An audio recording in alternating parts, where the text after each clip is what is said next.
வணக்கம். இது அரண்சை. நான் தேவா பாஸ்கர். இந்த நேர்காணலில் நாம் தமிழர் கட்சியினுடைய முன்னாள் நிர்வாகி, சிவகங்கை மாவட்டத்தினுடைய செயலாளராக இருந்த திரு வேங்கை பிரபாகரன் அவர்கள். வணக்கம். வணக்கங்க. ஒரு 2 நாளா நடந்துட்டு இருக்கிற விவாதத்தை பார்த்திருப்பீங்க. நாம் தமிழர் கட்சியில நீங்க இவ்வளவு ஆண்டு காலம் பயணம் செய்து சமீபத்துல தான் அந்த கட்சியில இருந்து வெளியேறி இப்போ திமுகல இருக்கீங்க. பல்வேறு கருத்து முரண்பாடுகளோட தான் நீங்க கட்சியில இருந்து வெளியே வந்தீங்க. அதுல பல்வேறு விஷயங்களை நீங்க சுட்டி காட்டியிருந்தீங்க. இந்த சூழல்ல இப்போ நாம் தமிழர் கட்சியினுடைய தலைமை ஒருங்கிணைப்பாளர் இருக்கக்கூடிய சீமான், அவர் பெரியாரை விமர்சித்ததன் பின்னணியில பலரும் அவர் கூட இவ்வளவு நாட்கள் அவர் விமர்சிக்காமல் கடந்து போன பலரும் வந்து அவரை விமர்சித்து பேச ஆரம்பிச்சிருக்காங்க. உதாரணத்துக்கு அறிவுமதி அண்ணனை சொல்லலாம், அவரும் பேசியிருக்காரு. அதே மாதிரி இன்னொரு நபர், அவர் இப்பதான் புதுசா சீனுக்கு வர்றாரு, சங்ககிரி ராஜ்குமார் அப்படிங்கிற இயக்குனர். அவர் வந்து ஒரு முக்கியமான ஒரு குற்றச்சாட்டை சீமான் மீது முன் வச்சிருக்காரு. அது என்ன அப்படின்னா, பிரபாகரனுடன் இருக்கக்கூடிய அந்த புகைப்படம் அது வந்து அவர் பார்த்து எடுத்தது கிடையாது, நான் தான் அதை எடிட் பண்ணி கொடுத்தேன், அவரை சந்திக்கவே கிடையாது. ஏன் அதை நான் சொல்றேன் அப்படின்னா, நான் தான் அந்த போட்டோவை எடிட் பண்ணுது அப்படின்ற ஒரு ஸ்டேட்டஸை போட்டாரு ஃபேஸ்புக்ல. ஒரு 2 நாளா எல்லாரும் இதை பத்தி தான் விவாதம் பண்ணிட்டு இருக்காங்க. இன்னொரு பக்கம் நாம் தமிழர் தம்பிகள் வந்து அதற்கு மறுப்பெல்லாம் தெரிவிச்சிட்டு இருக்காங்க. நீங்க இத்தனை ஆண்டு காலம் நாம் தமிழர் கட்சியில பயணம் செஞ்சிருக்கீங்க, உங்களுக்கு எப்படி இருந்தது இதை கேட்கும் பொழுது? என்னவா நீங்க நினைக்கிறீங்க? அந்த போட்டோ குறித்து உங்களுடைய பார்வை என்ன? ஐயா, அது வந்து எங்களுக்கு இப்ப 4 வருஷம் யாரு வடிவமைச்சேன்னு தெரியலே தவிர, அவர் புகைப்படம் எடுக்கலைன்றது எனக்கு ஒரு 4 வருஷத்துக்கு முன்னாடியே தெரியும். ஏன்னா அவர் கதிர்னு ஒருத்தர் தலைவரோட பாதுகாப்புல இருந்தவர், அவர் இன்னும் உயிரோட தான் இருக்காரு, வெளிநாட்டுல இருக்காரு. அப்ப ஜெனிவால கூட போயிருக்காரு, ஈழ சம்பந்தப்பட்டதுக்கு தான் இங்கேயே அனுப்பியிருக்காரு, ஜெனிவால இருந்து கூப்பிட்டுருக்காரு. அப்படின்னும் போது அவர் தலைவர் கூட இருந்தவர் தான். ஏன்னா அவங்கள பத்தி பாக்குறாங்கனாவே அவங்களுக்கு தெரியாம பாரதுக்கு வாய்ப்பு இல்லை. இவர் போனது உண்மை, அங்க 15 நாள் இருந்தது உண்மை. இவர் நல்லா குடிச்சு புட்டு ஜாலியா இருந்து ஒரு படம், அந்த ஒரு பட தொடப்பல தொடங்கி மாத்திரமே வச்சார தவிர மத்த எதையுமே செய்யல. அங்க சண்டை நடக்கும்போது கூட இவர் புலம்பிக்கிட்டே இருந்திருக்காரு. ஐயோ, இந்த நேரத்துல நான் வந்துட்டேனே, மேற்கொண்டு குண்டு ஓட்டு செத்தா கொண்டா, நான் எதை நீங்களாவது கல்யாண காட்சி பண்ணிட்டே, நான் கல்யாணம் கூட பண்ணல, நான் நிறைய இருக்கு, நான் இந்த டயத்துல வந்துவிட்டேன் அப்படின்னு சொல்லி பயந்துகிட்டு குடிச்சுக்கிட்டு கிடந்ததான் நான் கேள்விப்பட்டிருக்கேன். நான் அது அந்த டயத்துல இருக்கும்போது, ஆனா அந்த படம், அந்த புகைப்படம் வந்து யாரு பண்ணி கொடுத்தாருன்னு தெரியலையே அப்படின்னு நாங்க வெளிநாட்டுல ஏதோ பண்ணிருப்பான்ட்டு இப்ப அவர் ராஜகுமார் சொல்லும் போது அவரு பேச்சிலே தெரியுது. நீங்க சீமானோட பழைய புகைப்படத்தை பாருங்க, 15 வருஷத்துக்கு முன்னாடி இவரை மாதிரியே இருப்பாப்புல ஆளு. என்னன்னா இவர் அப்படியே நார்மலாவே இருக்காரு. சீமான் நல்லா இன்னைக்கு காசு பணம் நல்லா வந்ததுனால கொளுத்து நல்லா தின்னுபுட்டு உட்காந்துக்கிட்டு இவர் போய் பொய் புரட்டது, அந்த ஒரே ஒரு புகைப்படத்தை பத்திரம் வச்சு இன்னைக்கு எவ்வளவு கதை சொல்லியிருக்காரு பாருங்க. இப்ப நாங்க போய் அவர் கூட பயணிச்சதுக்கு காரணம் கூட தலைவர் இப்ப எப்படி எங்களுக்கு அப்ப எல்லாம் தெரியாது. நாங்க என்ன நினைச்சதுன்னா தலைவரை சந்திச்சிருக்காரு, தலைவரை இப்படி ஒரு சரியில்லாத ஆளையா கூப்பிட்டு சந்திச்சிருப்பாரு அப்படின்னு நினைச்சது. எங்களுக்கு உள்ள போய் உள்ள நோண்டதே தெரிய வர முழுக்க ஒரு முட்டாளா இருந்திருக்கும், ஒரு மனநலம் பாதிக்கப்பட்ட மாதிரி இருந்திருக்கும் அந்த கட்சிக்குள்ள. இவ்வளவு எல்லாம் நடந்தது தெரியல. அவருக்கு மத்தவங்க எல்லாம் ஐயா குளத்தூர் மணி மத்தவங்க எல்லாம் சொல்லும் போது கூட 10 நிமிஷம் சொன்னாங்க, நாங்க அதே நம்பல இப்ப கடைசியா. ஏன்னா அவங்க போனது உண்மை, ஆனா சந்திக்கலைன்றாங்கல்ல அங்க இருக்கிறவங்க. ஏன்னா அவர் வெளிப்படையா வந்து வெளியே இருந்து சொல்ல முடியாது. இப்ப நான் இன்னைக்கு உள்ள ஊடகங்களை தான் பேசுற மாதிரி இப்ப அவர் கதிரை நான் வந்து வெளிப்படையா முகத்தை காட்ட முடியாது. ஏன்னா அவர் காட்டினாருன்னா அவருக்கு சிக்கல். ஏன்னா அவர் ஏற்கனவே ஒரு 6 வருஷம் உள்ள இருந்ததே வெளியே விட்டுருக்காரு. இவருதான் அவருன்னு தெரிஞ்சிச்சுன்னா அவருக்கு திருப்பி சிக்கல். இப்ப எங்கிட்ட மறைமுகமா பேசுற அளவுக்கு அவர் ஓப்பனா பேச முடியாது. மொத்த அரசியலையும் கையில கொடுத்து நீ போய் தமிழ்நாட்டை பாத்துக்கோ, நான் இங்க பாத்துக்கிறேன், நீ தமிழ்நாட்டை போய் தமிழ் தேசியத்தை அப்படின்றதான் அவர் எல்லா இடத்துலயும் சொல்றாரு. ஐயா, தலைவரை பொறுத்தவரை தமிழ்நாட்டு அரசியல்ல தலையிட்டதே இல்லை. ஐயா எம்ஜிஆர் உதவி பண்ணும் போதும் சரி, ஐயா கலைஞர் இருக்கும் போதும் சரி, இன்னாருக்கு வாக்கு செலுத்துங்க, இந்த தான் வரணும், எம்ஜிஆர் தான் வரணும், கலைஞர் தான் வரணும்னு சொல்லி யார் அதுக்கங்கிட்ட அம்மையார் ஜெயலலிதா இருக்கும்போது சரி யாருக்கு அவர் ஆதரவு கொடுத்தலாம் இல்ல. அவருக்கு ஆதரவா இருந்ததுக்குள்ள முழுக்க திராவிட கழகம் தான். ஐயா குளத்தூர் முனியா இருக்கட்டும், கோவை ராமகிருஷ்ணன், இப்படியா கொண்டவங்கதே இருந்தாங்களே தவிர அரசியல நேரடியா இருந்தது ஐயா வைகோ மட்டும்தான். இவர் அப்ப என்ன வயசு, இவருக்கு என்ன சின்ன வயசு, அவருக்கு என்ன இன்னைக்கு என்ன 25 வயசு ஆகுது அவருக்கு, சித்தப்பா வயசு அவருக்கு. நானே அவருக்கு அண்ணன் சொல்லிட்டே தெரிஞ்சோம். இப்ப எனக்கே 40 வயசு, 42 வயசு ஆகுது. அப்படின்றமா அவருக்கு என்ன வயசு? இப்ப நானே இந்த கட்சியில நாம் தமிழ்ல போகும்போது எனக்கு 27 வயசு. அதவே நான் ஒரு குற்றமா தான் நினைக்கிறேன். ஏன்னா அவ்வளவு நாள் நம்மளுக்கு தெரியாம இருந்திருக்குமே, இப்படி ஒரு சண்டை நடந்துகிட்டு இருக்கு, இப்படி ஒரு தலைவர் இருந்திருக்கேன், நமக்கு தெரியலையே அப்படின்ட்டு. அதை உள்ள பார்க்கும்போது அதை பத்தி இவர் என்னன்னா இங்க உள்ள முழுக்க இங்க உள்ள ஒரு எழுச்சியை காயடிக்கின்ற நோக்குல இவருக்கு இந்த கட்சியை பதிவு பண்றதுக்கு இந்த கட்சியை வாங்கி கொடுத்தது யார் வாங்கி கொடுத்துருக்கான்றிய? ஆடிட்டர் குருமூர்த்தியும் ஆடிட்டர் சோவன் தான். அவங்க 2 பேரும் போய் தான் வாங்கி கொடுத்துருக்காங்க. அவர் சீமான் சிறையில இருக்கும் போதே இவங்ககிட்ட பேசி அப்பயே இவங்களுக்கு சில காசுகள் கொடுத்து பண்ணிருக்காங்க. எங்களுக்கு அது தெரியல. நாங்க என்ன நினைப்போம்னா இவர் RSS சங்கி முழுக்க பிஜேபி பின்னாடி இருக்குன்னு சொல்லுவோம். நாங்களாம் நம்பல. சீமான வளர்ச்சியை பிடிக்காம இவங்க எல்லாம் சொல்றாங்க அப்படி நான் நினைச்சிட்டேன். வைகோ சொன்னாலும் சரி, யார் சொன்னாலும் இவங்கெல்லாம் இன்னைக்கு நாம் தமிழ் வளர்றதை பிடிக்காம சொல்றாங்க. இவனை போய் பின்னாடி தெரிஞ்சுக்கிட்டு இருக்கோம். பின்னாடி பாருங்க, பார்த்தா தெரியும். என் கல்யாணத்தை நடந்துக்கிறது இவன் தான். இப்படி கொஞ்ச நாள் சந்திக்க கூட அந்த குடத்தை கழட்டாம தான் வச்சிருக்கேன். என் மேல ஏகப்பட்ட வழக்குகள் இருக்கு. இந்த கட்சிக்காண்டி 8 நாள் உண்ணாவிரதம் இருந்திருக்கேன். காமன்வெல்த் மாநாடு இளைஞர் நடக்கும்போது காங்கிரஸ் போய் கலந்துக்கிற மன்மோகன் போய் கலந்துக்க கூடாதுன்னு சொல்லி உண்ணாவிரதம் இருந்தேன். ஏன்னா எதுனால அது ஈழத்தை சம்பந்தப்பட்டு பிடிச்சி தலைவரை பிடிச்சதே. இன்னைக்கு திமுக இருந்தாலும் இன்னைக்கு இந்த பிரபாகர் படம் தலைவர் படம் தான் கையில வச்சிருக்கேன். இந்த தலைவரோட படத்தை பச்சை குத்திக்கிட்டு தான் இருப்போம். ஏன்னா என்னோட பேரே வேங்கை பிரபாகரன் பேருக்கு கெஜெட்லயே மாத்திட்டேன். அந்த பேருக்கு சாகர வர உண்மையா இருக்குன்னு நினைக்கிறோம். அந்த புகைப்படம் நீ ஒட்டி வச்சிருக்கீங்களா பாப்பா பண்ணிருக்க, அந்த படத்துக்காக உண்மையா இருக்கடா. படம் நீ எடுக்கல, தெரிஞ்சோ தெரியாமையோ தலைவர் படத்தவனோட சேர்ந்து ஒட்டி வச்சுக்கிட்டேன். என்னமோ அந்த காலத்துல என்னமோ ஒரு படத்துல விவேக் தம்புல்ஸுக்கு எல்லாம் வெயிட் எல்லாம் செஞ்சு மாதிரி அது ஒட்டி வச்சவரே யாருன்னு தெரியாம இருந்துச்சு இவ்வளவு நாளா. இன்னைக்கு அந்த ராஜகுமார் எங்க இருந்தோ அவருக்கு நன்றிதான் சொல்லணும். ஏன்னா இவ்வளவு நாள் கழிச்சு சொன்னாலும் கூட ஒரு கட்டத்துக்கு மேல ஏழையா எந்தமே உண்மை. இப்ப நானே உங்கள்கிட்ட நடிச்சாலும் எவ்வளவு நாளைக்கு நடிக்க முடியும்னு நினைக்கிறீங்க? உண்மையா நடிக்க முடியாது. ஒரு கட்டத்துக்கு மேல தெரிய வந்துடும். நான் இப்ப குடிக்க மாட்டேன்னு சொல்லிவிட்டு மறைமுகமா குடிச்சுக்கிட்டு தான் தெரிய வந்துடும். நான் சாதி பார்க்க மாட்டேன்னு சொல்லி மறைமுகமா பார்த்தா எப்படியாவது தெரியணும். உண்மையா மட்டும்தான் மறைக்க முடியாது தவிர பொய் ஒரு காலத்துக்கு மேல பண்ண முடியாது. அது நான் சொல்லி அத்தனை லட்சம் பேர் இறந்தது இங்க உண்மை. அவங்க படத்துகளை வச்சு நீ இன்னைக்கு நீ துளி திட்டம் இந்த திட்டம் சொல்லி ஏகப்பட்ட முழுக்க முழுக்க அந்த தலைவர் படத்தை பயன்படுத்த காசுதான். காசை வச்சுக்கிட்டு தான் இப்படி இருந்தேன் அப்படி இருந்தேன். இந்த ஊடல கூட சவுக்கு சங்கர் கூட இருப்பாப்ல பிளிப்ஸ், அவர் கூட ஒரு 4 மணி நேரம் பேட்டி கொடுத்தோம். 4 மணி நேரம் நான் பார்க்கல. நான் உள்ள போனேன். இந்த 4.5 மணி நேரம் பாக்குறதுக்கு ஏதாச்சும் ஒரு வடிவேல் காமெடியா பார்த்துட்டு போயிடலாம், இல்லைன்னா நல்ல ஒரு புத்தகத்தை படிச்சுட்டு போயிடலாம், அறிவா வளர்த்துக்கலாம். எனவே பேசுறது ஃபுல்லாவே பிராடுங்கய்யா. இவனுக்கு சொல்ற இவனுக்கு நல்ல சாவே வராது. என் பச்சை மட்டை வச்சு வெளுக்கணும் மேல இந்த ஆளத்தையும் பச்சை மட்டையை வச்சு வெளுக்கணும். நல்லா பெரிய பச்சை மட்டையை வச்சுட்டு அங்கனைக்கு மக்கள் வெளுத்தானா இவன் திருந்தி எல்லாம் திருந்த மாட்டான். அங்கங்க செருப்பு விளக்க மாத்த என்ன கிடைக்குதோ இவனை தூக்கி அடிக்கணும். அப்படியே ஐயா பெரியாரையே விமர்சனம் பண்ணிருக்கேன் இந்த காலத்துல. இன்னைக்கு பத்திரிகையாளர் கேட்ட கேள்விக்கு பதில் சொல்றான் பாருங்க. இவன் சும்மா அடிக்க வச்சுட்டு எதையாவது அவனுக்கு பிடிச்ச கேள்வி கேட்கணும். ஒரு 1/2 மணி நேரம் அவன் ஆடுக்கு பிடிச்சது கட்டுக்கதையா சொல்லுவான்.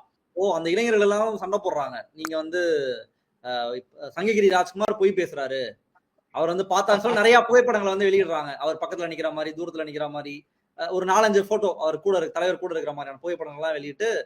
தலைவர் கூட இருக்கிற மாதிரி இல்ல. இப்ப இன்னைக்கு முதலமைச்சர் இங்க வர ஆரம்பிச்சுங்களேன், காவல்துறை எல்லா இடத்துலயுமே பாதுகாப்பு போட்டிருப்பாங்க. அது மாதிரி அங்கே ஈழத்துல போர் நடக்குதுன்னா எல்லா இடத்துலயுமே ராணுவம் இருக்கும். இவர் இங்க இருந்து இது சம்பந்தப்பட்டதுக்கு போயிருக்காரு, ஒரு படம் எடுக்கிறதுக்கு போயிருக்காரு.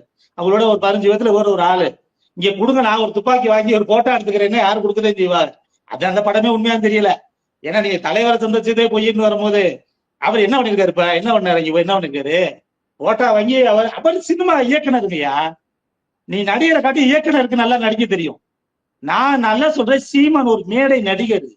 அப்படிதான் அதனாலதானே நாங்க போய் சீமான் மதுரை சுங்கச்சாவடியில் தாக்கப்பட்டாருன்னு நான் போய் சுங்கச்சாவடியில் அடிச்சுட்டு 8 நாள் மதுரை சிறையில இருந்தேன். ஒரு 10 பேரை கூட்டிட்டு போய் இன்னைக்கு அந்த வழக்குகள் இருக்கு, பெண்டிங்ல தான் கிடக்கு அந்த வழக்குகள் எல்லாம்.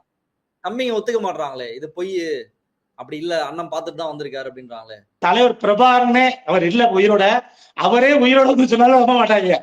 ஏய் உனக்காண்டில உங்களுக்காண்டி நான் இல்ல, நீங்க இல்லைன்னா இங்க யாருமே தெரிஞ்சிருக்காது. உங்களை கொண்டு சேர்த்தது தமிழ்நாட்டுல எங்க அண்ணன் தான். நீங்க ஓரமா இருங்க, உங்களுக்கு வயசாகி போச்சு.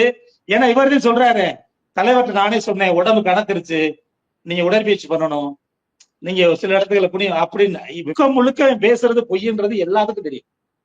இன்னைக்கு நாங்க கடந்து போயிருப்போம். இவர் ஆரம்பத்துல கடந்து போயிட்டு இப்ப ஒண்ணு பேச பேச என்ன சொல்லுவாங்க, முழு சந்திரபுயா மாறி இருக்க மாதிரி முழு சங்கியா மாறி இருக்காப்புல.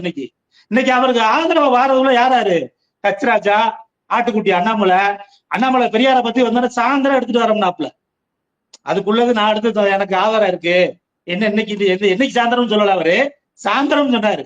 இன்று போய் நாளை வாயின்ற மாதிரி இப்ப எத்தனையோ சாயந்தரம் வந்துருச்சு, மாலை வந்துருச்சு, இன்னும் எடுத்துட்டு வரல. நீ பார்த்த முடியல, பெரியார பத்தி பார்த்த முடியல, எதுலயே படிச்ச முடியல. நீ காட்டு எதுல படிச்ச, நீ சொல்றான் பெரியார பத்தி பேசுற உனக்கு என்னடா தகுதி இருக்கு? மானங்கட்டவனே, எங்களை ஃபுல்லா அழிச்சு ஒண்ணுமில்லாம இவனுக்கு ஐயா இதுவரை நான் அரசியல்ல யாரையுமே எனக்கு வயசு 1 வயசு 3 ஆனா கூட மரியாதையா தான் பேசுவேன், யாரையும் பேசணும். ஆனா இவனுக்குமே மரியாதையே கொடுக்க கூடாது. நீ மத்த அரசியல்ல இருந்து நீ சம்பாரிச்சுட்டு போ, கொள்ளையடிச்சுட்டு போ, எதையா பண்ணிட்டு போ, என்ன தெரியாது. ஆனா தலைவர் பிரபாகரன் அவர் பேரை பயன்படுத்தி நீ பண்ற பாரு, நீ நல்ல சாவே சாக மாட்டேன். அந்த ஆளு அந்த போராட்டத்தை இப்ப பெருசா படுத்திருக்கேன் தலைவர் கொண்டு போய். இப்ப புதுசா தெரியறவங்க என்ன தெரியும், ஓ நம்மளாம் இட்லிக்கு சட்னி வச்சு சாப்பிடுறோம், அங்க வர இட்லிக்குள்ள கறி வச்சு சாப்பிட்டு இருக்காங்க. அப்படின்னு. அப்ப அங்கே நம்ம ஆட்டுக்கறி கோழிக்கறி சாப்பிடுறோம், அங்கே ஆமக்கறி எல்லாம் கிடைக்கும் போல. அப்ப இது என்னோட பாருங்க, அங்கே தங்கச்சி துப்பாக்கி தூக்கி காலுக்கு செருப்பு கூட இருக்காது. கடைசி 2007 இருந்தே ஆரம்பிச்சிருச்சு. கட்டு போறவங்களுக்கு துணி கூட சிலது கிடைக்காது. கடைசி 2008 போராட்டத்துலலாம் இவன் வந்துகிட்டு உட்காந்துக்கிட்டு இவர் கூட்டு எத்தனை ரூபாய் தொட்டாரு, சட்னி எத்தனை ரூபாய் தொட்டாரு குறிப்பெடுத்துக்கிறதுக்கு இவன் கொச்சப்படுத்துறான். முழுக்க முழுக்க RSS சங்கி இவன் முழுசா மாறி இந்த திராவிட சித்தாந்தத்தை ஒழிக்கணும்ன்றக்காண்டி இவன் சும்மா முழுக்க முழுக்க பேசி ஆளுகளை மாத்தணும்ன்ற ஒரு நோக்கம் தவிர, இன்னைக்கு அவர் வந்து இந்த புகைப்படத்தை காட்டும் போது இவனால என்ன செய்யறன்னு தெரியல. இன்னைக்கு தம்பி இடுமால காட்டியெல்லாம் ஏதோ புகைப்படம் போட்டுக்கோன்றான், யாரோ ஒருத்தரோட துப்பாக்கி நிக்கிற மாதிரி. அவெல்லாம் தம்பிலாம் அவனுக்கு நல்லா தெரியும். சீமான் சாயந்தரா நல்லா குடிக்கிறாரு, குடி விஷயத்திலும் சரி பொம்பளை விஷயத்திலும் ரொம்ப ரொம்ப ரொம்ப தரங்கட்ட ஆளு. அது கார்த்திகெல்லாம் தெரியாமலாம் இருக்காது. அவங்கெல்லாம் வேற வழி இல்ல, அவங்க எல்லாம் வழி இல்லாம சும்மா அவளை வச்சுக்கிட்டு முடிஞ்ச அளவுக்கு அவ எவ்வளவுக்கு வசூல் பண்ண முடியுமோ. இப்ப இருக்கிறவங்க பாருங்க சம்பாதிக்க நோக்கம்தான். இந்த வெளிநாட்டுகள்ல காசு வருதுன்னா அதை வச்சுக்கிட்டு செலவு கணக்கு காமிச்சுக்கிட்டு காசு கொடுத்தா அந்த கட்சியில மாநில பொறுப்பு ஈஸியா ஆகலாம். மாவட்ட செயலர் கூட அந்த பகுதியில் இருக்கானத்தையும் போடுவாங்க வேணா ஓரளவு. ஏன்னா இங்க தெரியணும்ல, மாநில பொறுப்புன்றது அந்த கட்சியை பொறுத்தவரை டம்மியான பொறுப்பு. இப்ப கார்த்தியெல்லாம் இருக்காரு சும்மா எனக்கு தெரிஞ்சுக்கிட்டு அவன் கூட்டத்தில் நடக்கும் போதெல்லாம் அந்த சீடியை கொண்டு வந்து ஒத்துக்கிட்டு தெரியுவேன். ஒரு சட்டை கூட ஒரு ஒழுங்கான சட்டை போட மாட்டான். ஆனா இன்னைக்கு அவனோட இதெல்லாம் பாருங்க, எந்த நாட்டுல போய் ஒட்டகம் வச்சான், எந்த நாட்டுல போய் கம்பி கட்டினேன், எந்த நாட்டுல போய் கொத்தனார் வேலை பார்த்தேன், அவனுக்கு ஏது காசு. இவனா எந்த போராட்டமே எடுத்தது இல்ல. மக்கள் போராட்டம் எடுக்கணும். நாங்க இருக்கும்போதெல்லாம் நான் பண்ணோம், ரயில் மறியல், முற்றுகை போராட்டம், நிறைய இதையா ஒன்று பண்ணிக்கிட்டே இருப்போம். இப்போ இருக்க சீமான் கூட இருக்க ரசிகர் மனப்பான்மை.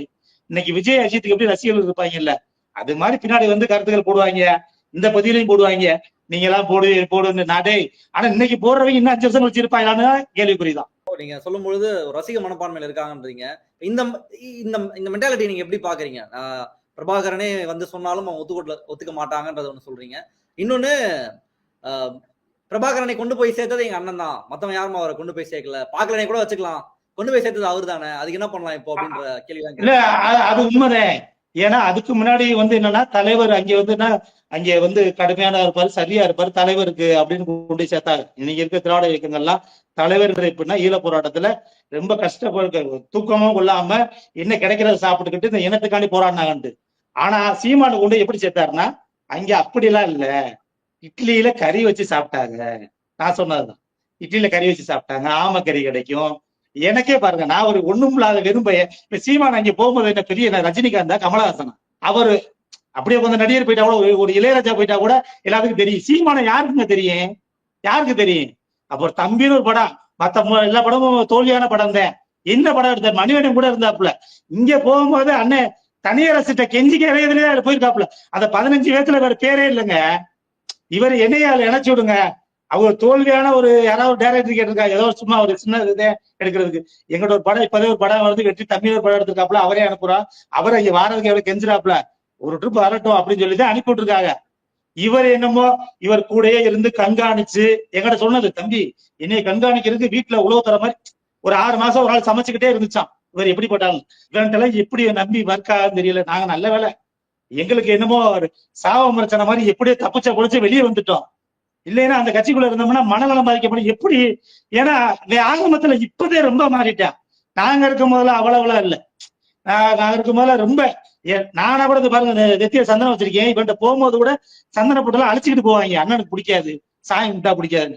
நான் அண்ணனுக்கு நான் நானாத்தே இருந்து அப்படிலாம் அப்படி காமிச்சுக்கிட்டா கரெக்ட் செட்டே போடுவாங்க, கலர் செட் எல்லாம் போட மாட்டாங்க அந்த டயத்துல. இதே பெரிய புரட்சி. அது மாதிரி பெரிய என்னங்க காரைக்குடி கூட்டம் முடியுது, கூட்டம் முடிஞ்சு நாங்களே வண்டி ஏற்றி விடுறோம். மதுரை போய் இறங்கும் போது போதையில இறங்குறேன், அப்ப காருக்குள்ளே குடிக்கிறாங்கய்யா. அந்த 2 மணி நேரம் பேசிட்டு குடிக்காம இருக்க முடியல. இந்த வண்டி கூட்டம் முடிக்கிறதுக்கு மேலே ஏசியை ஸ்டார்ட் பண்ணி ஓட விட்டுருவாங்க. அந்த காருக்குள்ள வேற யாரையும் அந்த மைண்ட் வேற யாரையும் ஏற்ற மாட்டாங்க. அந்த 4 பேர் தான் இருப்பாங்க, 4 பேர் 3 பேர் ஊத்தி கொடுக்குறதுக்கு. இவன் மதுரை இறங்கி குப்புன்னு வாட அடிக்குது. ஒரு நாள் அரைக்கில போகும்போது பார்க்க காலு கீழே பாட்டில் இருக்கு. இதெல்லாம் பொய் இல்ல. பொய்னா என் மேல வழக்கு தொடு, நீ உன் மாவட்டத்தில் தானே, நாங்க பொய்யா பேசுறேன், என் மேல வழக்கு போடு. மானக்கட்டை நல்லா ரோச சூடு சொல்றேன். இப்ப நீ ராஜகுமார் அவர் மேல வழக்கு போடுறா பொய். உன் மேல என்ன தலைவன் சொல்றீல, உன் தலைவனோட நின்றையோ உன்னோட கேள்விக்குரியாதுல, நீ வழக்கு போடு. ஏன்னா அவனுக்கு தெரியும் இது முழுக்க பொய், இவன் ஃபுல்லா பிராடு. இவன் பிராடுன்றதால எதையுமே செய்ய மாட்டேன். இவன் மொத்தத்துல பயந்தோலே. இப்ப இன்னைக்கு RSS இருக்கேன்னா தேசிய பாதுகாப்பு சட்டம் போட்டு தேசிய வழக்கு போட்டு கைது பண்ணாம இருக்க ஒரே ஆள் சீமான் தான். அந்த நேரத்துல ஓடி ஒழிச்சுக்கிட்டு இருந்தேன், என்னத்த பண்ணாங்கன்னு தெரியல. இதே சேப்பாக்கத்த ஸ்டேடியத்துல செருப்பை விட்டு எரிஞ்சாங்க, அப்ப கைது பண்ணிட்டாங்க. ஆனா வழக்கு பதிவு ஒண்ணும் இல்லை. எப்படி நான் கேட்கிறேன் இவ்வளவு கட்சிக்காரர்கிட்ட, இப்படி கைது பண்ணா வழக்கு பதிவு பண்ணா விட மாட்டாங்களேன்னு. இல்ல அவர் பொன்னாட்டையும் தமிழிசையை காட்டு, அப்ப தமிழிசையக்கா இருந்துச்சு, அவங்க எல்லாம் பேசிட்டாங்க. அப்ப பிஜேபி பேசினா வழக்கே இல்லாம எப்படி வெளியே வர? ஏன்னா இங்க உள்ள அதிகாரிகளுமே இன்னைக்கு அதிமுக இருந்தாலும் திமுக இருந்தாலுமே சில அதிகாரிகள் ஏன்னா வேற்றமொழிக்காரர்களா இருக்காங்க, அவங்க உயர் அதிகாரி இருக்கிறதுனால அவங்க அவங்க சொல்றதை இவங்க பிஜேபி ஒன்றிய அரசு சொல்றதை கேட்கிறேன். இவ சொன்னோன்னே அந்த மேலோட்டம் வர்றாங்க. இது தெரியல. இது சில பேர் என்ன நினைக்குதுன்னா, இவர் பிஜேபி பிஜேபியை போற பக்கம் அடிப்பாரு, இவர் அதிகமா பேச. இன்னைக்கு பெரியார் செத்து 50 வருஷம் ஆச்சு, பெரியார் இன்னைக்கு இல்லவே இல்லை. இன்னைக்கு நீ பெரியார புடிச்சுன்னா பெரியார பத்தி பேசுனா என்ன அர்த்தம்? உனக்கு மேல இருந்து கொடுக்குது. ஏன்னா அண்ணாமலை பேசுனா எடுவிட மாட்டேங்குது. ஏன்னா இன்னைக்கு அண்ணாமலையே பெரியாருக்கு மாலை வர்ற சூழ்நிலை மாறிடுச்சு. ஏன்னா இங்க பேசினாதான் வர முடியும். இங்க பார்ப்பவர்களா தலைவரா போட்டு பார்த்தாங்க. இன்னைக்கு கவுண்டராகவும் ஆதித்தமிழராகவும் பொறுப்பாளர் மாநில பொறுப்புல போடுறாங்கன்னு என்ன அர்த்தம்? இங்க எதையாச்சும் இப்படி ஒரு கலக்கி விட்டு பிடிக்க முடியாம பாக்குறேன். ஒரு காலத்துல பிடிக்க முடியாது. சீமானு வெல்ல முடியாதுன்றது அரசுக்கு தெரியும். குழப்பி விடுறதே நோக்கம், அவங்களுக்கு வேற ஒண்ணும் நோக்கம் இல்ல. இன்னைக்கு வார இலக்கியத்தில மண்டைய கலவணும். ஏன்னா இன்னைக்கு அவளுக்கு மூல சிலை பண்ணாங்கன்னா இன்னைக்கு ஒரு கூட்டம் போகுது. இப்ப இன்னைக்கு நான் பேசுறது காரணம் கூட, இன்னைக்கு பாருங்க நிறைய பேர் விலகிட்டு தான் இருக்காங்க. இப்ப நான் அந்த 4 மாசம் தான் இவனை பத்தி பேச ஆரம்பிச்சேன். கிட்டத்தட்ட ஒரு 15க்கும் மேற்பட்ட மாவட்டத்துல விளைத்தாரு. அது விலைக்கு திமுக இறந்திருக்காங்க, அதிமுக போயிருக்காங்க, அண்ணன் வேலுமுருகிட்ட போயிருக்காங்க. எதுலயா போய் நிம்மதியா இருந்துட்டு போறான்னு நினைக்கிறேன். ஏன்னா இவன் நல்லவே இல்லை. இன்னைக்கு எத்தனை கட்சி இருந்தாலும் இருக்க தலைமையிலேயே மோசமானது தலைமை அண்ணன் சீமா. அண்ணன் சீமா இல்ல, மானக்கட்ட சீமா. நீங்க அப்படி இருக்கணும்னு நினைச்சா கூட நான் சொல்றேன், அண்ணன் வேலுமுறையே நல்ல மனிதர். இன்னைக்கு ஈழ சம்பந்தப்பட்டதுல சரியா இருக்கு, நம்பிக்கையா இருக்கு. அதெல்லாம் எந்த மாற்று கருத்து இல்லை. நீங்க அப்படிதான் உங்களுக்கு பிரபாகர பணத்தை பயன்படுத்தணும். இல்லைன்னா வேலுமுறை அண்ணன் கூட போயிருங்க. நாளைக்கு அந்த கட்சி வளர்ந்தா கூட எங்களுக்கு என்னப்பா சந்தோஷம் தான். நான் திமுக இருந்தாலும் கூட நான் சொல்றேன். ஏன்னா நல்ல மனிதர், அவர் மேல எந்த களங்கள் இல்ல. சரி, ஐயா வைகோவா இருந்தாலும் சரி, அண்ணன் திருமாவளவனா இருக்கட்டும், அண்ணன் வேலுமுருகனா இருக்கட்டும், போல ஒழுக்க விஜயலட்சுமி மதுரைக்கு வர்றது எங்களுக்கு தான் தெரியும், இல்லைன்னு சொல்லுங்க. அதை கல்யாணம் பண்றது ஏமாத்தி அதுல ஏமாத்தினாங்க. அது ஒண்ணுதே வெளியே சொல்லுது. இன்னும் 2-3 பேர் எனக்கே தெரியும். அப்ப தெரியாத எத்தனை பேர் இருக்கும். இவன் கூட பட்டு போனேன்னா இத கல்லூரி ஆண்டு மாதிரிதான் இன்னைக்கு இளைஞர்கள் போறான்னு சொல்றீங்கல்ல, அவன் இன்னும் ஒரு 5 வருஷம் கழிச்சு இருக்க மாட்டாங்க. ஒரு கட்டத்துக்கு மேல போனா இவனை பத்தி தெரிய வந்துடும். ஐயோ இவனை பத்தி தெரிஞ்சுக்கிட்டோம். இன்னைக்கு ஒருத்தர் மத்தியானம் பேசும்போது சொல்றாரு, நல்லா கொளுத்து பிராயலர் கோழிமா தின்னு நல்லா தெரியுதா, பொதுவான காசை தின்னுட்டு நல்லா போய் தெரியுதா, நல்லா சாக மாட்டாங்கன்னு சொல்லி ஏன்ட்ட ஒருத்தர் பதிவு விட்டார் காலையில இருந்து. அவர் பேர் சொல்ல விரும்பல. நான் பேசும்போது அவருக்கு யாருக்குன்னு தெரியும். இப்பதான் ஒரு 1/2 மணி நேரத்துக்கு முன்னாடி சொன்னாரு. நான் அவர் கட்சிக்குள்ளே இருக்காரு, ஒதுங்கி இருக்காரு, அவ்வளவுதான். இது மாதிரி எண்ணற்ற பேரு பிடிக்காம அதுக்குள்ளே இருக்குங்க. வெளியே போனா என்ன பண்றது, வேணாம் சில வழக்குகளை வாங்கிட்டு அப்படியே அமைதியா இருக்கு. இறுதியா ஒரே ஒரு கேள்வி. இப்படி ஒரு பொய்யான புகைப்படத்தை வச்சு கிட்டத்தட்ட இத்தனை வருஷம், ஒரு 15 வருஷம் 10-15 வருஷத்துக்கு ஒரு கதையை கட்டுற முடியும். அதுக்கு ஒரு கேப்பபிளான மனிதர் சீமான். ஏன்னா நீங்களே சொன்ன மாதிரி ரொம்ப நாள் பொய்யை சொல்லிட்டே இருக்க முடியாது. இந்த போட்டோ வச்சு சொல்ற அளவுக்கு, நம்ப வைக்கிற அளவுக்கு இந்த பொய்யை சீமான் சொல்லியிருப்பான்னு நம்ம அதை ஒத்துக்கலாமா? அதை நம்ம ஏத்துக்க முடியுமா? அதை இல்லாத ஒண்ணு இருக்குன்னு சொல்லி இத்தனை வருஷமா பேசிட்டு இருக்காரு. இல்ல, மனிதனா பிறந்தா சில பேர் பொய் சொல்லுவாங்க. யார் பொய் சொல்லாத மனுஷங்க இருக்க மாட்டாங்க. ஆனா பொய்யே சொல்லி பொய் சொல்லி ஒரு கவிதை வாசிக்கிற புலவர் மாதிரி, பொய் சொல்லி புலவர் மாதிரி இவ இப்படியே கொஞ்சம் பொய்யெல்லாம் சொல்லுவாங்களான்றதெல்லாம் ஒரு பாருங்க. யாராச்சும் அது நல்லா தெரியும். 2008 கேக்குறேன், அதுக்கு வாய்ப்பு இருக்கான்னு கேக்குறேன். சாதாரண மனிதரால சொல்ல முடியாது. நீங்க சீமான் கூட பயணம் செஞ்சதுனால கேக்குறேன். அதை பண்றதுக்கு இப்ப எங்கிட்ட நாங்க இருக்கும் போது நாங்களே சொல்லுவான், அண்ணே இவன் சரியில்லை, அவன் சரியில்லை. தம்பி, அவங்கள வச்சு நம்ம வளர்ந்துக்கிறோம்டா, வளர்ந்துகிட்டு அவங்களை விளையாடுத்து. இவன் வளர்ந்துகிட்டு இப்ப நல்லவன் எவன் கட்சிக்கு உண்மையா இருந்தானோ, ஆரம்பத்துல சோறுடி விட்டுனே, ஆரம்பத்துல கூட்டம் நடத்தினவன் எல்லாம் இவருக்கு நான் சொல்லி எங்கேயா கூட்டம் நடத்துறதுக்கு ஒரு 1000 காசு இவர் கொடுத்துருப்பாரா? எங்கேயா அவருக்கு அறைக்கு போட்டதுக்கு ஏன்டா தம்பி உட காசு இருக்கா, ஒளிபெருக்கி காசு இருக்கான்னு. ஏன்னா அப்படியே வருக அவங்களோட அப்படியே கிளம்பி போயிடுவான். இவன் முழுக்க பொய் தாங்கய்யா. அவர் பேசுறதுல நல்லா தெரியுது. எனக்கு என்னன்னா இது எப்படி இருக்கிறது எனக்கு தெரியல. எனக்கு ஒரு 4 வருஷமாவே படம் எடுக்கல நல்லா தெரியும். தலைவர் சந்திக்கலைன்னு தெரிஞ்சோனையே தெரிஞ்சிடும் புகைப்படம். ஆனா எப்படி நிரூபிக்கிறது? இப்ப அவர் வடிவமைச்சிரு அவருக்கு சொன்ன உடனே அவர் சொன்ன உடனே ஏத்துக்க மாட்டாங்க. அப்ப நான் சொன்ன அப்படி ஏத்துக்கிடுவாங்க. சொன்னவரே அதே தெரியல. இன்னைக்கு பிரபாகர் அவர் இல்ல, அவராக சொல்லிட்டு இறந்துட்டு தலைவர் இல்ல. தலைவர் இருந்தாலும் சரி, தலைவர் கூட அன்னைக்கு இரவு இருந்தவங்களே இன்னைக்கு சொல்லும் போது அவங்க போனை எடுக்க மாட்டாங்க அவரு. அப்படின்ற போது இவன் யார் சொன்னாலும் கேட்க மாட்டேன். இப்ப என்னன்னா இப்ப 2 நாளா நல்லா குடிப்பாப்புல. எப்படா தெரிஞ்சிச்சு? இவ்வளவு நாள வச்சிருந்தது இந்த ஒரு படத்தை வச்சுதானே ஓட்டிக்கிட்டு இருந்தோம். ஏன்னா ஒரு படம் பாருங்க பாருங்க, அந்த காலத்துல எல்லாம் ரஜினி எல்லாம் கஷ்டப்பட்டு ஒரு படம் 100 கோடி 200 கோடி கொட்டுவாங்க. இவன் ஒத்த புகைப்படத்தை ஒட்டி எனக்கு தெரிஞ்சுட்டு சீமாட்ட நெருக்கி குறைஞ்சபட்சம் 1000 கோடி இருக்குங்கய்யா. அது எங்க யார் அவங்க அண்ணன் தம்பி தங்கச்சி எல்லாருமே சொத்து பத்து வாங்கி போட்டுருக்காப்புல. அது குறிப்பிட்டு நிறைய இடத்துகள்ல நிறைய குழந்தைகளுக்கு. ஆனா நீங்க முன்னுக்கு ஒரு கவுன்சிலர் கூட இல்ல, ஒரு சட்டமன்ற உறுப்பினர், அவருக்கு அந்த நோக்கமும் இல்ல. ஏன்னா ஜெயிச்சா வேற கட்சிக்கு போயிருவாங்க, நம்மளை பத்தி தெரிஞ்சுக்கிட்டே இருக்கான்னு தெரியும். அவன் கூட இருக்கு சிரிக்கிற ஆளு ஃபுல்லாமே இவன் பொய்ய. அண்ணன் இப்ப ஜெகதீஷ் பாண்டியன் கூட ஊழல கருத்து போட்டிருந்தாரு பெரியாருக்கு போடும்போது. அவருக்கெல்லாம் முழுசா தெரியும், தலைவர் சந்திக்கலன்னு அவருக்கு தெரியும். ஆனா அவங்க எல்லாம் பேச மாட்டாங்க. ஏன்னா இவனை என்னன்னா இவன் கூடயே இருந்துட்டோம் பேச மாட்டேன். இப்ப நான் என்ன நினைக்கிறேன்னா, அதே சிவாங்கதான் நானு, இதே சொல்லுவேன் வேலாச்சேரி மருத்துவமனை அதே மண்ணுதான் நானும் சிவாங்க, அந்த ஆளு சிவாங்க தான். இவன் யாருக்கா இருந்தா பக்கத்துல கூட கூட்டம் போடுவோம், அங்க மேடை போட்டு பேசி பார்ப்போமா, வைகோ அவர்களே வாங்க கூப்பிடுவேன், நான் கூப்பிடுறேன் வா. எந்த எந்த வருவான், உன் மாவட்ட செயலர் முன்னாள் மாவட்ட செயலர் உன் தம்பிதேன், உனக்காண்டி ஏகப்பட்ட வழக்கு வாங்கின வந்தேன், உன் கூட இருந்து வந்தேன், வா கக்காந்து பேசுவோம், எந்த இதுல பேசுவோம், நீ பேசல என்ன இருக்கு. இவன் யார்ட்டையும் பேச மாட்டாங்க. யாரு ஒன்னே சொல்லி ஒரே வாயில அடிச்சுட்டு போயிருவான். சொற்களால நம்மளை காயப்படுத்த முடியாது, கல்லை வச்சுதான் அடிக்க முடியும், வாயில பேசல கண்டுக்கிறாதியே, நம்மளை பேசி வளர நினைக்கிறாங்க அப்படின்னு. அப்ப நீ இவ்வளவு நாளா திமுக பேசி பெரியார பேசி வளர்த்தியா நீ? இவனை பத்தி பேசுற மாத்திரம் எப்படி சொல்லிட்டு போயிருவான். இவன் மாத்திரம் எல்லாத்தையும் பேசுவான். இவன் என்னன்னா இவன் அரசியல்ல மத்தவங்க எல்லாம் இவன் சரியில்ல இவங்க பேசுவாங்க, இவன் உலக புனிதர் மாதிரி பேசுவான், ஒழுக்கத்தை பத்தி பேசுவான். நீ மதுவை பத்தி பேசுறீ, விஜயகாந்த் நல்லா ஆக்டிவா இருக்கும்போது என்கிட்ட சொல்ற, ஏன்ட்ட சொன்னா, தம்பி நம்ம அதிமுக திமுக வீழ்த்துறது நம்மளோட கடமை இப்ப இல்ல, அப்புறம் பாத்துக்குருவோம். இப்ப அப்ப விஜயகாந்த் 10-12 ஓட்டு வச்சிருந்தாப்புல. இப்ப நம்ம விஜயகாந்தை வீழ்த்தணும் அப்படின்ற போது விஜயகாந்த போய் சாயந்தரம் மேடையில குடியாரன்னு சொல்லி பேசுவாப்புல. எப்ப மத்தியானம் இவர் குடிச்சுட்டு, இவர் மதியம் குடிச்சிட்டு ராமநாதர் கூட்டத்துக்கு வந்திருக்காரு, மதியம் குடிச்சிட்டு சாயந்தரம் குளிச்சுட்டு போய் விஜயகாந்த குடியாரம்பாரு. அப்ப நாங்க என்ன மனநிலையில இருக்கிறது? அப்ப நாங்க சரி வேற வழி இல்ல, இருந்துட்டு தலைவர் படத்தை வச்சுட்டோம், வேற எதுலயும் போக முடியாது, குதிரைக்கு கடிவாளம் போட்ட மாதிரி நாங்க வேற வழியே இல்லாமதே சில நாளுக்கு பயணிச்சோம். இன்னைக்கு திராவிட காலத்தை பேசுறியா ஐயா, குளத்தூர் மணி ஏகப்பட்ட வழக்குகளை சந்திச்சிருக்காங்க. இவன் சும்மா போற போக்குல இப்ப சொல்லுவாங்க சின்ன சின்ன கேஸ், இவன் 150 வழக்கு இருக்குன்றியா, 150 வழக்கு என்ன வழக்கு இருக்கு இவன் மேல? சும்மா அங்கேயே சின்ன சின்ன வழக்கு போடுவாங்கல்ல, என் மேலே 40 வழக்கு இருக்கே. இவன் சும்மா போற போக்குல இவன் நாளைக்கு குடிவாரண்டு போடுங்க எங்கேயாவது ஒளிஞ்சிருவேன். நிலைய இளைஞர்களை வாழ்க்கைய சீரழிக்கிறேன், என்ன தெரியாம போய்கிட்டு இருக்காங்களேன்றதான் மருத்தமா இருக்கு. நான் ஒன்னே சொல்றேன், இளைஞர்கள் நம்பாதி.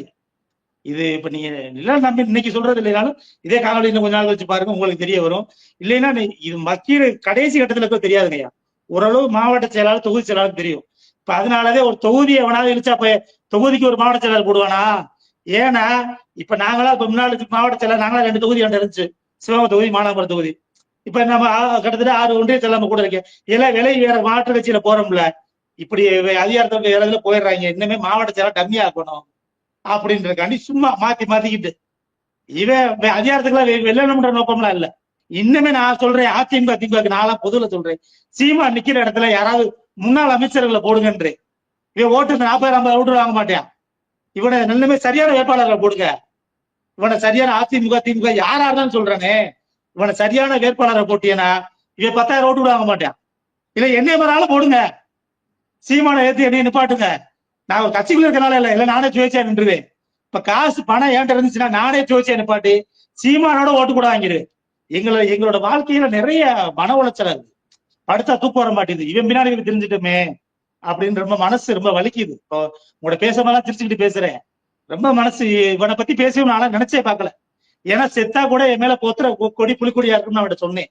அதனாலதான் இன்னைக்கு புலிகளோட கொடி என்கிட்ட இருக்கு. ஏன்னா எனக்கு நான் செத்து நாளைக்கு செத்து போயிட்டா கூட என் மேல பொத்துற கொடி திமுக கொடியா இருக்காது, தலைவரோட கொடியாவே இருக்கும். எங்க வீட்டுல சொல்லியிருக்கேன், கொடி இருக்கு. ஏன்னா நான் அந்த அளவுக்கு நேசிக்கிறவங்க தலைவரை. இவனை மாதிரி பிராட பைய விட்டு நேரத்துக்கு பேசி விட்டு நான் இன்னைக்கு நான் சொல்றேன் இல்ல, நான் ஜாம கூட போட மாட்டேன். என்கிட்ட மது பழக்கமோ புகை பழக்கமோ எதுவுமே இல்லை. என் தேசிய தலைவர் பிரபாகரன் மேல சத்தியம் மட்டும் சொல்றேன், எந்த பழக்கமும் இல்ல. இதே சத்தியத்தை நீ ஒரு ஊடகத்துக்கு நாளைக்கு இதுல சொல்றான், எந்த பழக்கம் இல்லை சொல்றான். இவனை பேசுனா அவனை திட்டிகிட்டே இருக்கணும் ஐயா. நீ எவ்வளவு நேரமாலும் இவனை திட்டிக்கிட்டே இருக்க மாதிரி போயிடும். ஏன்னா கேட்கறவங்களுக்கு என்னடா இவ்வளவு நேரம் அவனை திட்டிக்கிட்டே இருக்கான்ற மாதிரி போயிடும். இளைஞர்கள் பார்க்கணுன்றத சொல்லியிருந்தீங்க, இளைஞர்கள் பார்த்துட்டு தவறான வழியில போகக்கூடாதுன்றது உங்களுடைய கருத்தை நான் எடுத்துக்கிறேன். இன்றைய தினம் நிகழ்ச்சியில் கலந்து உங்களுடைய கருத்துல பண்ணி ரொம்ப ரொம்ப நன்றி. நன்றி. அரண்சை நண்பர்களுக்கு வணக்கம். அரண்சை ஊடகம் சுயேட்சையாக இயங்குவதற்காகவே உருவாக்கப்பட்டது. நாம் செய்கிற வேலை உண்மையிலேயே மக்களுக்காக செய்கிறோம் என்பதை நீங்கள் நம்பினால், வாய்ப்பு இருந்தால் இந்த ரேசர் பே கியூஆர் கோடுக்குள்ளே நீங்கள் அதை ஸ்கேன் பண்ணி எங்களுக்கு உங்களால் இயன்றதை விருப்பம் இருந்தால் ஆதரவு தெரிவிக்கலாம்.